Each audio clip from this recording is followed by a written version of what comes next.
1,4 milliard de francs CFA, c'est la somme décrochée par 8 collectivités locales congolaises porteuses des projets liés au développement local au titre du 4e appel à projet du Fonds africain d'appui à la coopération décentralisée internationale, FACDI. Juste Désiré Mondélé, ministre délégué en charge de la décentralisation, à l'heure de cette séance de travail avec les maires des villes concernées, présentait les délibérations de l'appel à projet de ce fonds marocain.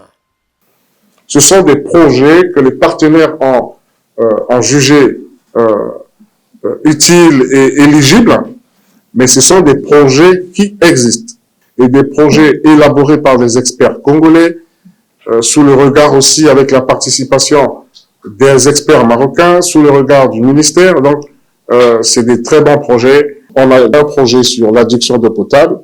Ça touche l'éclairage public, l'équipement culturel, l'équipement de santé, la lutte contre l'insalubrité, la formation professionnelle, un marché forain et produits du terroir, et la formation, le renforcement des capacités. Ce sont les retombées du forum sur la revitalisation et la redynamisation et la décentralisation. Les villes de Madingou, Pointe-Noire, Oyo, Kintele, Pokola, Ifondo, Niari et Brazzaville, grâce à ce financement fruit du forum sur la revitalisation et la redynamisation de la décentralisation tenue à Brazzaville en mars 2023, vont ainsi réaliser des projets liés à la construction des infrastructures sanitaires, culturelles, des marchés forains et aussi d'électrification et assainissement. On va remercier justement ce fonds qui va permettre de commencer à régler les problèmes d'assainissement. Ils sont énormes.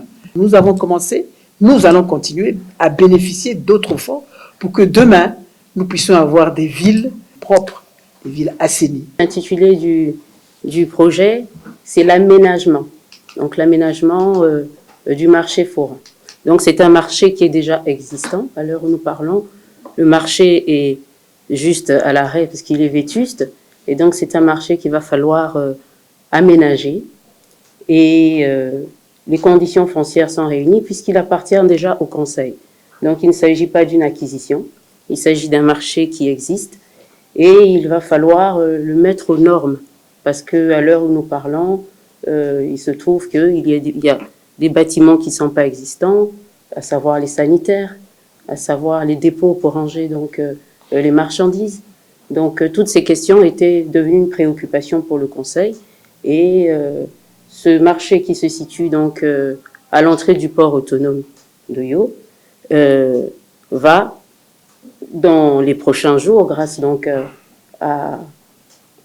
au partenariat avec le fonds, pouvoir retrouver ses lettres de noblesse. C'est tout un programme que nous avons mis en place pour la culture au niveau de Brazzaville. Nous avons voulu faire ces plateformes dans les zones périphériques. Nous avons pris Mfilou et Talangay. C'est pour amener la culture plus proche des citoyens, des jeunes. Et dans ces centres-là, on va pas seulement faire, c'est pas seulement des espaces de jeu ou de représentation, mais de formation, de la création artistique. En ce qui concerne Madingou, la question du site est déjà réglée parce que nous avions travaillé avec les responsables du cadastre et de l'urbanisme. Donc, il n'y a pas de problème en ce qui concerne les questions foncières. À Madingou, le marché forain n'est pas fixe. Il est mouvant, il est tournant. Alors, nous voulons innover en mettant une certaine particularité de faire que nous puissions cette fois-ci avoir un marché fixe, pour permettre à nos commerçants, à nos marchands d'avoir un lieu où ils peuvent commercer de façon permanente.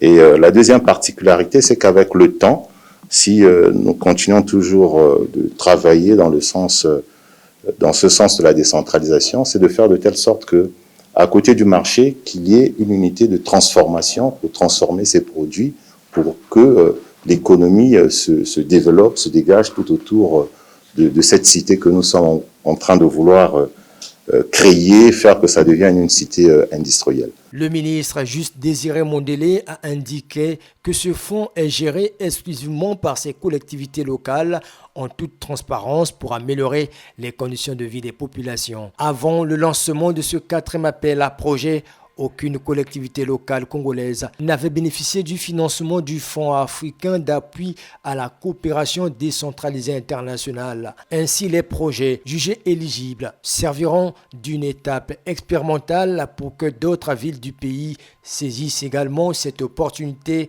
qu'offre le FACDI en faveur du développement local.